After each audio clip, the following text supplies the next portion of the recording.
नमस्कार, स्वागत है आपका प्राइम न्यूज में। आज हम बात करेंगे उड़ीसा की सबसे सुंदर, सबसे भावनात्मक और सबसे स्वादिष्ट परंपराओं में से एक भगवान जगन्नाथ की रथ यात्रा, पोड़ोपीड़ा और रसगुल्ले से जुड़ी एक अनोखी कथा की। इस कहानी में है भक्ति, प्रेम, परिवार और मिठास की वो झलक जो सिर्फ उड़ीसा की सांस्कृतिक विरासत में ही मिलती है।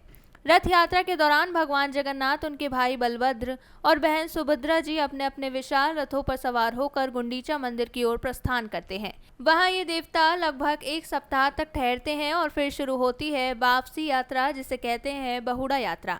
इस यात्रा का एक खास पड़ाव होता है मौसी मां मंदिर, जहां भगवान जगन्नाथ को चढ़ाया जाता है पोड़ोपीड़ा।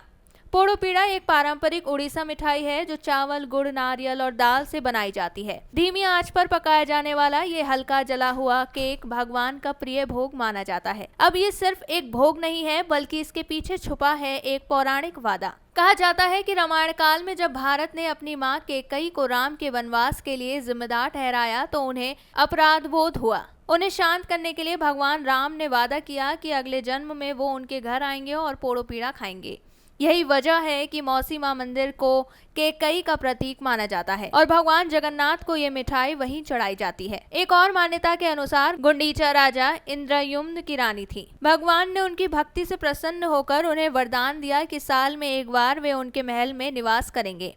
वही महल बाद में गुंडीचा मंदिर बना, जो आज इस यात्रा का केंद्र है। एक लोक कथा और भी है। जब भगवान जगन्नाथ के निवास को एक बार भयंकर बाढ़ में खतरा था तो अर्धाशिनी देवी, जिन्हें मौसी मां भी कहते हैं, ने सारा बाढ़ का पानी पी लिया। तब से पोड़ोपीड़ा उन्हें श्रद्धा और आभार के रूप में चढ़ाया जाता है। अब बात करते हैं उस प्रसंग की जिसमें आता है रसगुल्ला और देवी लक्ष्मी की नाराजगी। जब भगवान जगन्नाथ, बलभद्र और सुभद्रा 9 दिनों की यात्रा के बाद पुरी लौटते हैं तो लक्ष्मी जी नाराज हो जाती हैं। वजह, उन्हें यात्रा के साथ नहीं ले जाया गया। नाराज होकर लक्ष्मी जी मंदिर का प्रवेश द्वार ही बंद करवा देती हैं। भगवान जगन्नाथ को अपने ही घर में घुसने नहीं दिया जाता और तब भगवान जगन्नाथ उन्हें रसगुल्ले चढ़ाकर मनाते हैं। यही दिन कहलाता है नीलाद्रि विजय, यानी जब भगवान फिर से श्री मंदिर में प्रवेश करते हैं। आज भी उड़ीसा में इस दिन को बहुत प्रेम और उल्लास से मनाया जाता है। इसे कहते हैं रसगुल्ला दिवस। लोग घरों में रसगुल्ले बनाते हैं, एक दूसरे को खिलाते हैं। पति अपनी पत्नी को रसगुल्ला खिलाकर भगवान जगन्नाथ और देवी लक्ष्मी की प्रेम भरी परंपरा को निभाते हैं।